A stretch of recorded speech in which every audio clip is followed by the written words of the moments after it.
Putinil oli sõjaplaan aastaks 2026. Donbassi kokkuvarisemine, territooriumi hõivamine Dnipro jõe vasakkaldal. See kõik pidi juhtuma siis, kui Venemaa peatamatu hoog viib Ukraina vägede kokkuvarisemiseni Vene surve all. Aga need plaanid on juba koost lagunenud. Ukraina võtab kontrolli enda kätte, sest on olukorra enda kasuks pööranud. Venemaa arvas, et lõpetab sõja 2026 aastal, kuid hoopis Ukraina võidab selle kõik, sest Putin kulutab rohkem sõdureid, kui ta suudab asemele tuua. Venemaa plaan seisneb ainult edasiliikumises. Putin on Ukrainasse koondanud umbes 700 000 sõdurist koosneva väe ning nende ülesanne 2026 aastal on tungida mitmel suunal sügavale Ukrainasse. Dnepri jõgi on üks peamisi sihtmärke. Putin tahab, et Venemaa väed jõuaksid võimalikult lähedale selle veetee vasakkaldale ja võib-olla isegi selleni, et nad suudaksid selle ületada. Donetsk on muidugi väga tähtsal kohal. Putinil on silme ees legendaarne kindluste vöönd ja ta tahab, et Venemaa liiguks Slovjanski ja Kramatorski linnade suunas. See on Venemaa jaoks väga oluline. Mida lähemale Venemaa nende linnade vallutamisele jõuab, seda lähemale jõuab ta Donetski vallutamisele ja seeläbi kogu Donbassi piirkonnale. See on olnud võtmeküsimus kõigis seni toimunud rahuläbirääkimistes Ukraina ja Venemaa vahel. Aga see pole veel kõik. Putini plaanid on 2026 aastal sama ambitsioonikad kui võimalik. Lisaks nendele kahele peamisele sihtmärgile teeb Venemaa kõik endast oleneva, et kindlustada oma kontroll Musta mere rannikul, mis omakorda aitab kaasa Donetski hõivamisele. Ja see võiks samuti vähendada Ukraina survet Krimmile ja Musta mere laevastikule. See on suure osa sissetungist olnud surutud Novorossijskis sisuliselt ummikusse. Viimasel ajal pole see hästi toiminud, kuna Ukraina ehitab suuremaid ja paremaid droone, mida kasutatakse selle uue baasi ründamiseks, nagu juhtus 2. märtsil, kui Ukraina kahjustas paari sõjalaeva, mis kuuluvad Musta mere laevastiku koosseisu Novorossijskis. Ja see jätkub. Venemaa soovib lõpule viia Luhanski hõivamise, mis on teine oluline osa Donbassi piirkonnast, mis peab koos Donetskiga langema. Aga oota, Venemaa väidab, et Luhanski langemine on just toimunud. Juba 3. korda alates Ukraina vastase sissetungi algusest. Sõjauuringute instituut ehk ISW teatas 1. aprillil, et Venemaa kaitseministeerium tegi suurejoonelise avalduse, et Venemaa on hõivanud kogu Luhanski piirkonna. Kuigi see on juba 3. kord, kui Venemaa seda väidab ja ISW märgib, et Venemaa kontrollib tõepoolest 99,84% Luhanski alast, pole oblast siiski veel täielikult langenud. Nadja ja Novojerivka, mis mõlemad asuvad Borova idaküljel, peavad endiselt vastu. Tõenäoliselt soovib Venemaa need asuled vallutada, et saaks 4. korda väita, et Luhansk on langenud. Võib-olla 4. kord toobki edu. Jaa, Venemaa soovib endiselt luua puhvertsooni, mis ulatub Tšernihivist läbi Sumõ ja Harkivi oblasti, pakkudes kaitset Vene piiriäärsetele aladele Ukraina vastu sissetungi eest. Edenemised Zaporižžja ja Huljapola suunal on samuti päevakorras, kusjuures esimene neist peaks võimaldama Venemaal luua teise puhvertsooni, mida saab kasutada Ukraina vägede edasiliikumise takistamiseks lõunast Donetski suunas.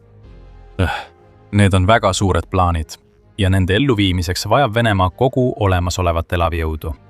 Vladimir Putin on sama ambitsioonikas, nagu ta oli niinimetatud sõjalise erioperatsiooni algusest peale. Venemaa on juba alustanud kevadrünnakut, mis jätkub suvel ja siis sügisel ning mille eesmärk on kõik need sihid saavutada. Aga tegelik probleem on selles. See operatsioon ei suutnud Kiievit vallutada ja ka need viimased plaanid lagunevad koost enne, kui Venemaal üldse avaneb võimalus neid ellu viia. Midagi on Venemaa jaoks muutunud. Kuigi Venemaa püüab end näidata lahinguväljal kõikvõitva jõuna, näeme tegelikult täielikku initsiatiivi vahetust. Putinil võivad olla plaanid, kuid Ukrainal on eelis. Venemaa stsenaariumi on Ukraina pea peale pööranud ja tükkideks rebinud. Aasta 2026, mis pidi Putini jaoks sõja lõpetama, muutub aastaks, mil Venemaa kogeb lahinguväljal oma seni kõige piinlikumaid alandusi. Ja põhjus seisneb selles, et Ukrainal on omaenda plaan, millega vastata kõigele, mida Venemaa teeb.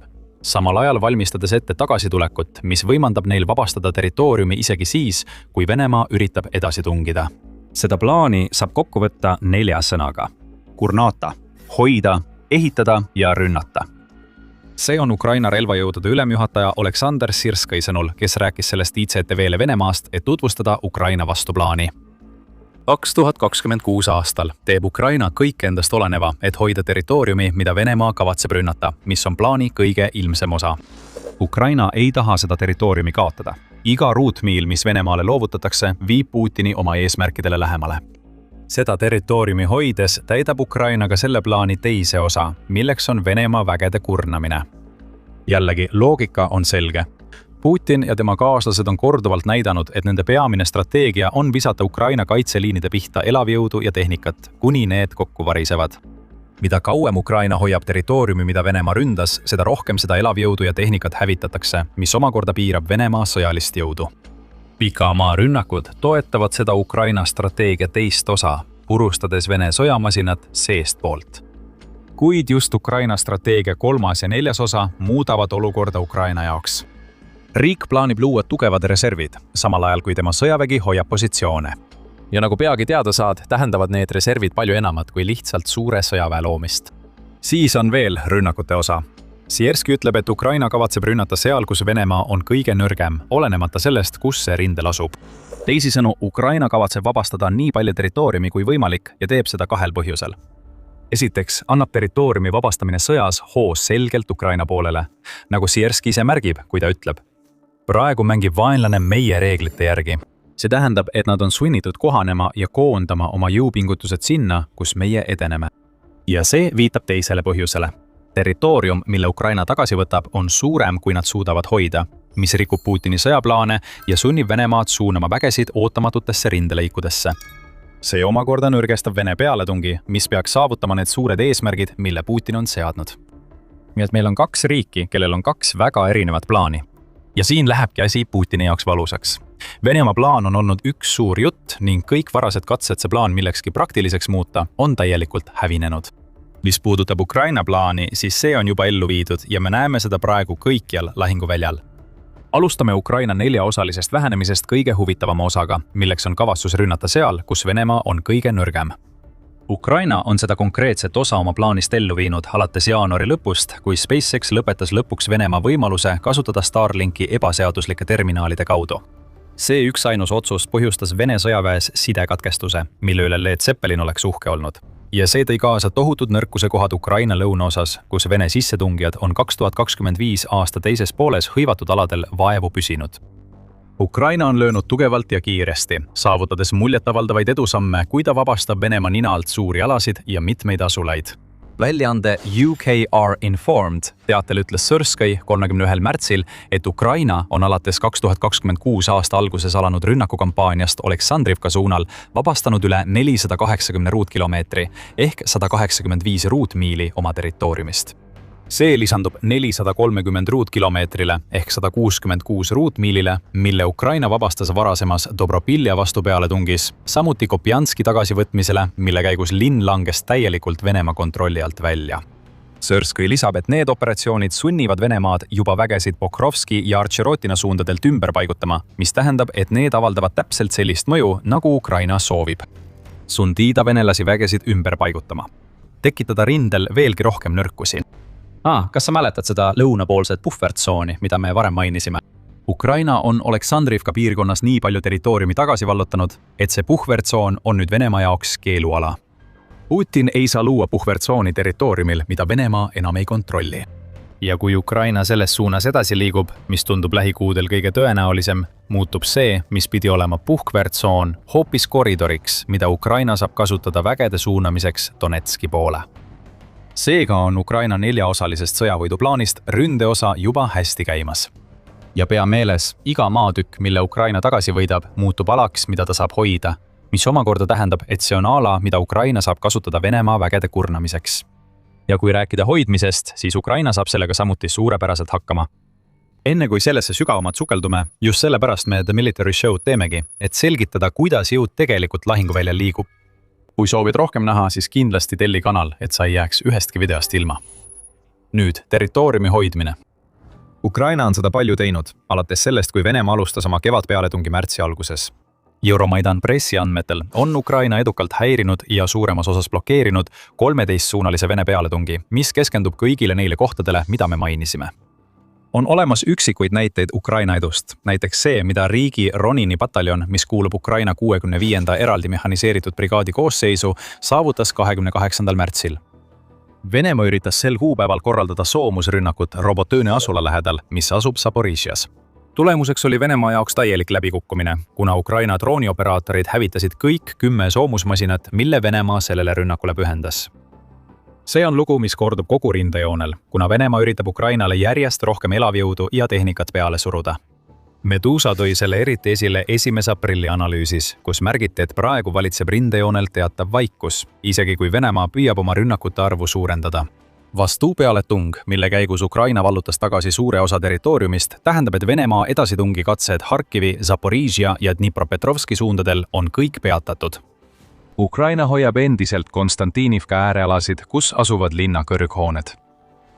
See loob eeldused jõhkra kurnamislahingu jaoks, kus Putini väed kaotavad tuhandeid, püüdes linna vallutada.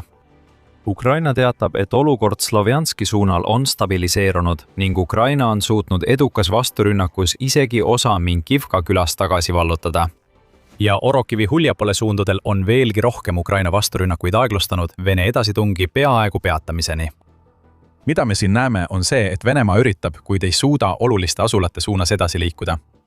Praegu ei üritada neid asulaid isegi otseselt vallutada. See püüab vallutada nende ümbruses territooriumi, et valmistuda sügavamaks pealetungiks. Aga Ukraina peab endiselt vastu, isegi nendele katsetele. See kõik aitab kaasa Ukraina plaani kurnamisfaasile. Enne kui me sellest räägime, tuleb keskenduda reservide loomise poolele. Ukraina ütleb, et tahab luua reservid. Nagu me juba ütlesime, tähendab see enamat kui lihtsalt inimjõu kogumist. Ukraina elas üle kohutava talve, kui Venemaa pommitas tema energiarajatisi droonide ja raketirünnakutega, mille eesmärk oli tekitada Ukraina tsiviilelanikele võimalikult palju hirmu. Elektrikatkestused ja küttepuudumine olid kogu Ukrainas tavalised. 2025 kuni 2026 aasta talve jooksul. Ja Ukraina teeb kõik endast oleneva, et olla valmis selleks, kui Venemaa üritab 2026 aasta lõpus sama uuesti teha. Seda teatas Reuters, kes ütles 30. märtsil, et Ukraina suurendab juba oma gaasivarusid järgmise talve jaoks. Ukraina soovib suurendada oma veeldatud maagaasivarusid torujuhtmete kaudu, mis kuuluvad Kreekast läbikulgevasse vertikaalsesse koridorsüsteemi. Diislikütuse importi suurendatakse juba, kuna Ukraina kogub varusid selleks, mis tema arvates ees ootab. Varusid on mitut tüüpi. See näide saab olema üks tähtsamaid Ukraina jaoks, kui ta püüab sõda piisavalt kaua venitada, et tema kurnamisstrateegia vilja kannaks.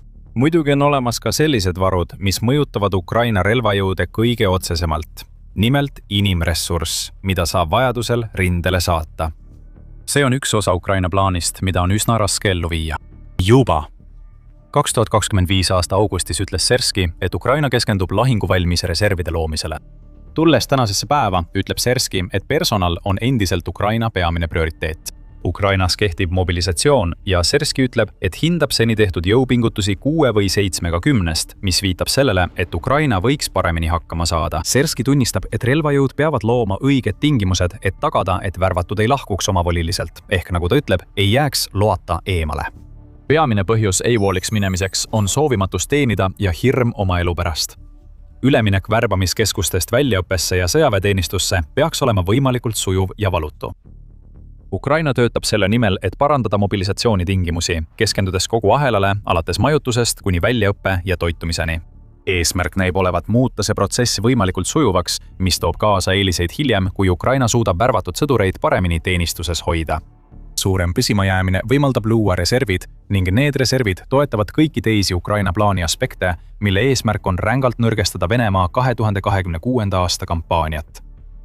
Ja sellega jõuame tagasi kurnatuseni. Venemaa alustas oma kevadpealetungi märtsi alguses. Me nägime juba 2026 aasta alguses, kuidas Ukraina kurnamisstrateegia hakkas vilja kandma. 2026 aasta esimesel 3 kuul kaotas Venemaa 89 000 sõdurit ning praegu tuleb Venemaal toime tulla umbes 1500 kaotusega päevas. Hea uudis Putini jaoks on see, et see number on väiksem kui umbes 100 000 sõdurit, kelle Venemaa kaotas 2025 aasta novembri ja 2026 aasta jaanuari vahel. Siiski oleme näinud ka Venemaa kaotuste järsku kasvu pärast kevadpealetungi algust, sealhulgas rekordilist päeva, mil Putin kaotas üle 1700 Vene sõduri 17. märtsil, mis on seni 2026 aasta kõrgeim päevane kaotus. Ja see ongi seni kõige olulisem punkt. Kui Venemaa püüab oma rünnakuid intensiivistada, on Ukraina edukas löögi andmise ja positsioonide hoidmise strateegia võtmetähtsusega, et Venemaa kaotusi veelgi suurendada. Ukraina kaitseminister Mihhailo Fedorov ütleb, et ta soovib, et Ukraina tekitaks Venemaale iga kuu 50 000 kaotust. Ukraina pole veel sinna jõudnud, kuid kui neil õnnestub muuta üle 1700 venelase igapäevane kaotus tavapäraseks, mis on väga võimalik, kuna Venemaa üritab rohkem survestada kui viimastel kuudel, ei pruugi 50 000 tunduda enam nii hull eesmärk. Lõppude lõpuks, kui 1700 korrutada 30 päevaga, teeb see 51 000 kaotust. Isegi kui Ukraina ei saavuta 50 000 kaotuse eesmärki, tähendab Ukraina loodud plaan seda, et igasugune puudujääk tuleneb pigem sellest, et Venemaa taandub oma kaotuste ulatuse tõttu, mitte sellest, et Ukraina kaitse laguneb. Kui Sirski ütleb, et ta tahab panna Venemaa mängima Ukraina reeglite järgi, siis just seda ta mõtlebki. Suuremad kaotused, territooriumi vabastamine, kõige olulisemate positsioonide hoidmine, Venemaa vägede hajutamine ja reservide loomine, et Ukraina suudaks võidelda nii kaua kui võimalik. Kõik see kokku moodustab Ukraina võidutee. Mis puudutab Venemaad, siis tema peamine eesmärk lõpetada sõda, mille Putin alustas üle 4 aasta tagasi. 2026 aasta lõpuks on juba purunenud. Venemaa soovib suurendada oma rünnakute ulatust ja mahtu, mida ta peab võtmetähtsusega Ukraina kaitse murdmisel. Kõigist suundadest, kuhu Putin tahab suruda, paistab Orokkiv silma kui kõige olulisem väljaspool Donetski kindlusvööndit. See asula annaks Venemaale tee Dnipro jõe vasakaldale, mis omakorda võimaldaks rünnakut Zaporižžja linna vastu. Aga selleks, et Orokkiv vallutada, peab Venemaa alistama Huljapola. Nagu me varem mainisime, on Ukraina selles piirkonnas vasturünnakuid teinud, põhjustades selle käigus kaotusi. Vene edasitung Orokivile on juba tagasi tõrjutud ja on selge, et Ukraina plaanib samas vaimus jätkata. See ei pidanud Putini jaoks nii minema. Rünnakute intensiivistamine pidi tähendama rohkem vallutatud territooriumi, mitte territooriumi kaotamist tuhandete kaotuste hinnaga. Aga just see toimub praegu Venemaaga. Ja nagu New Voice of Ukraine teatab, on Kreml juba nii ettevaatlik selle suhtes, mida ta lahinguväljal näeb, et Venemaa pealetungi nii varajases faasis on ta hakanud juba 2026 aasta eesmärke tagasi tõmbama. Väljaande teatel hakkab vägede puudus seda pealetungi juba lämmatama. See on viinud selleni, et Kreml lükkab edasi selliseid eesmärke nagu puhvertsooni loomine Sumõ piirkonnas ja edasitung Zaporižžjas, nihutades need 2026 aasta teise poolde ja mõnel juhul isegi 2027 aastasse. Ukraina sõjaväeluure juhib tähelepanu sellele, et eesmärgid Harkivis ja Musta mere rannikul on juba täielikult kõrvale jäetud. Ja selle suure pealetungi asemel, mida Vladimir Putin 2026 aastaks ette kujutas, kasutatakse samu infiltreerumistaktikaid, mida Venemaa hakkas kasutama juba 2025 aastal. Nii liiguvad väikesed Vene sõdurite rühmad edasi, jäävad isoleerituks, hävitatakse ja asendatakse uutega, luues surmatsükli, mis toetab otseselt Ukraina enda plaani vastast kurnata. Ukraina võtab sõja üle kontrolli. Olukord lahinguväljal on pea peale pööratud ja kõik Venemaa 2026 aastaks loodud plaanid on juba varem ees. Venemaa üritab jätkuvalt edasi suruda. Ta saavutab isegi mõningaid edusamme, kuid kuna eesmärke juba lükatakse edasi, tunnistab Kreml sisuliselt, et ta on üle pingutanud. See on Ukraina aasta, et lõpetada Venemaa agressioon ja ta viib oma plaani selleks juba väga edukalt ellu. Ukraina pealetung lõunas on üks tugisambaid kõigele sellele, mida me praegu näeme, kuna see on Venemaa väed purustanud. Putin ei oodanud seda kunagi. Ta ei teadnud, kuidas sellega toime tulla ja sa saad kõigest teada, mida Ukraina lõunas korda saatis, kui vaatad meie videot. Ja kui sulle see video meeldis, siis kindlasti telli The Military Show, et näha rohkem meie kajastusi lahinguvälja dünaamikast Ukrainas. Ja aitäh vaatamast!